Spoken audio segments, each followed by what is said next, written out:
Detective Sarah Mitchell first noticed the pattern when she pulled the files for the third unexplained drowning recovery in 6 months along the Keweenaw Peninsula shoreline of Lake Superior. The body belonged to Thomas Hartley, 42 years old, reported missing from his fishing boat during a storm in October 1987. His driver's license, still legible in his waterlogged wallet, confirmed his identity. But Thomas Hartley should have decomposed into nothing more than bones decades ago. Instead, he lay on the examination table in the Houghton County Coroner's office looking as if he had drowned yesterday. His skin was pale and waxy, his facial features perfectly preserved by the lake's frigid embrace. Even his clothing remained intact, a red flannel shirt and blue jeans that his sister would later identify as the exact outfit he wore the day he vanished 24 years earlier. Dr. Michael Andersson, the county medical examiner, had seen his share of drowning victims pulled from Superior's depths, but nothing like the cases that had begun washing ashore in the spring of 2011. Bodies that should have been claimed by the lake forever were suddenly appearing along the rocky coastline, emerging from the depths as if some unseen force was returning them to the world above. The preservation is unlike anything I've documented, Dr. Andersson told Sarah as they reviewed the autopsy reports in his cramped office overlooking the harbor. His hands trembled slightly as he turned through the photographs, each image showing bodies that defied natural decomposition. In water this cold, we expect skeletal remains after 2 decades, maybe some tissue in protected areas. But these bodies, it's as if time stopped the moment they entered the water. Sarah had been investigating missing persons cases around Lake Superior for 15 years, and she knew the lake's reputation. Local Ojibwe tribes called it Gishigami, the Great Water, and spoke of its power to hold the dead in eternal embrace. Maritime workers referred to it as a graveyard that never gave up its victims. The lake's near-freezing temperatures, lack of light, and unique chemistry created conditions that could preserve human remains indefinitely. But preservation was one thing. Return was another entirely. The first body to surface had been Jennifer Kowalski, a 23-year-old geology student from Michigan Tech who had disappeared during a solo kayaking trip in August 1993. Hikers found her remains washed up near Copper Harbor on a calm Tuesday morning in March 2011, nearly 18 years after her disappearance. Her body showed no signs of animal predation, no indication that she had spent nearly 2 decades at the bottom of one of the world's deepest freshwater lakes. "Look at her hands, Doctor," Andersson said, pointing to the photographs with a pencil. "The fingernails are still intact. Her hiking boots are tied exactly as she would have laced them that morning. This isn't natural decomposition delayed. This is complete suspension of decay." The second case was even more disturbing. Robert Shun, a commercial fisherman who had gone overboard during a November gale in 1982, appeared on the beach near Grand Portage in May 2011. His 29-year absence had not aged him. He looked exactly as he had the day he vanished, his fishing gear still strapped to his body. His watch stopped at 3:17 a.m. When Dr. Andersson opened the watch, he found it still contained moisture from the lake, yet the mechanism showed no signs of corrosion. Sarah had initially shared Dr. Andersson's theory about unusual spring currents and changing water levels.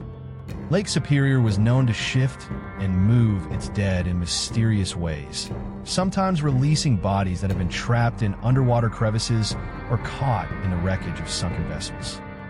But as more bodies appeared throughout the summer of 2011, she began to suspect something far more disturbing than natural phenomena.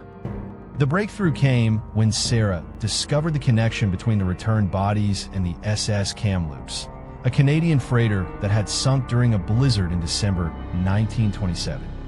The ship had been found by divers in 1977, sitting upright in 260 feet of water with its cargo of flour and other supplies perfectly preserved. More chilling was the discovery of a crew member's body in the engine room, his flesh intact after 50 years underwater, his eyes still clear and staring into the eternal darkness of the lake's depths. Divers who explored the Kamloops reported an overwhelming sense of unease around the preserved crewman, whom they nicknamed Old Whitey for his ghostly pale appearance. Some claimed they felt watched during their descents, as if the dead sailor was observing their intrusion into his watery tomb. Others reported equipment malfunctions and an inexplicable compulsion to surface immediately after glimpsing the body. Every one of these returned bodies was found within 50 miles of the Kamloops wreck site, Sarah told Dr. Andersson as she spread marine charts across his desk. And they all disappeared during autumn storms, just like the freighter. Dr. Andersson studied the charts, his medical mind struggling to accept the implications. You're suggesting some kind of collection process? That bodies are being drawn to the wreck site. I'm not suggesting anything yet. But look at this. Sarah pointed to depth measurements marked on the charts. Each of these bodies shows signs of having been at extreme depths. Pressure marks on clothing, sediment traces that only exist in the abyssal zones. They've been down there, Michael. Down where the Kamloops rests. The pattern became undeniable when the fourth body appeared in July 2011. Captain William Brennan had been a master of a small cargo vessel that sank during a fierce storm in November 1979. His body washed ashore near Duluth on a foggy Tuesday morning, still wearing his captain's uniform and clutching a brass compass that had stopped working 32 years earlier. But this time, there was a witness to the body's emergence, and her account changed everything Sarah thought she knew about the lake's power over the dead. Local artist Patricia Wyndham had been painting the sunrise from Split Rock Lighthouse when she saw something impossible rise from the depths of the lake. At first, she thought it was debris or perhaps a log stirred up by the previous night's storm. But as the object drifted closer to shore, she realized she was watching a human form floating just beneath the surface, moving against the current with deliberate purpose. It wasn't like a body being carried by waves. Patricia told Sarah during a recorded interview that Dr. Andersson insisted on attending. It moved like it was swimming up from the bottom, like it was choosing to come back. Through her binoculars, Patricia had watched as Captain Brennan's body rose from approximately 30 feet of water and slowly made its way to the rocky shoreline. His movements were fluid and controlled, his eyes open and aware as he navigated the underwater terrain. When he finally came to rest in the shallows, Patricia called the authorities, but not before witnessing something that defied rational explanation. As Captain Brennan's body settled among the rocks, Patricia saw him turn his head and look directly at her position on the cliff above. For a moment that seemed to stretch into eternity, the dead man's gaze met hers across the distance, his expression one of profound sadness and desperate longing. Then his eyes closed, and he became still, appearing for all the world like a drowning victim who had just washed ashore. Dr. Andersson's examination of Captain Brennan revealed the same impossible preservation they had documented in previous cases, but with one crucial difference.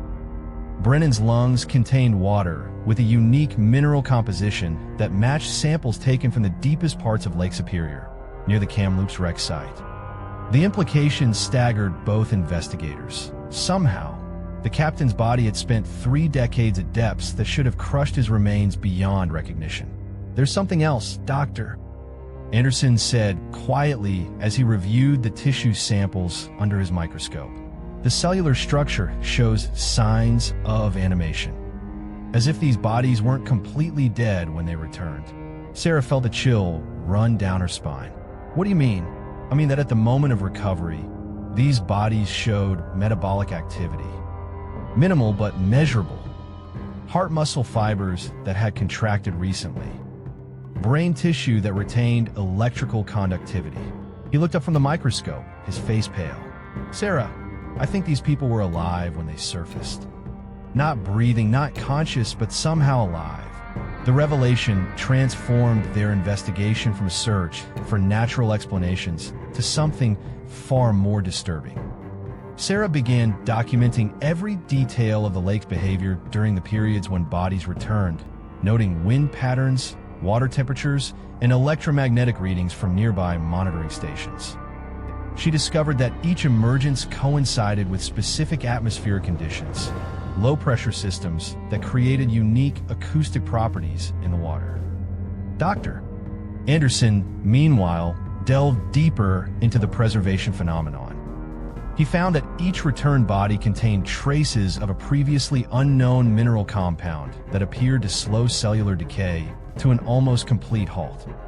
The compound was present in sediment samples from the Kamloops site, but nowhere else in the lake, suggesting that the wreck itself was somehow altering the chemistry of the surrounding water. Their partnership took on an obsessive quality as summer turned to autumn in 2011. Sarah found herself patrolling the shoreline at all hours, watching for signs of more returns. Dr. Andersson spent sleepless nights in his laboratory, running tests that challenged everything he had learned about death and decomposition. Both began experiencing dreams of dark water and preserved faces staring up from impossible depths. The final revelation came on a storm-lashed night in October 2011, exactly 84 years after the Kamloops had sunk. Sarah was monitoring the shoreline near the wreck site when she saw lights moving beneath the water surface. Not the white lights of submersibles or diving equipment, but the warm yellow glow of oil lamps and electric bulbs from a different era. She called Dr. Andersson, who arrived within an hour to witness the impossible sight of the SS Kamloops rising through the dark water like a ghost ship returning from the depths. Through the illuminated windows of the freighter, they could see figures moving about the deck, the preserved crew going about their eternal duties, trapped in the moment of their death, yet somehow aware of the world above.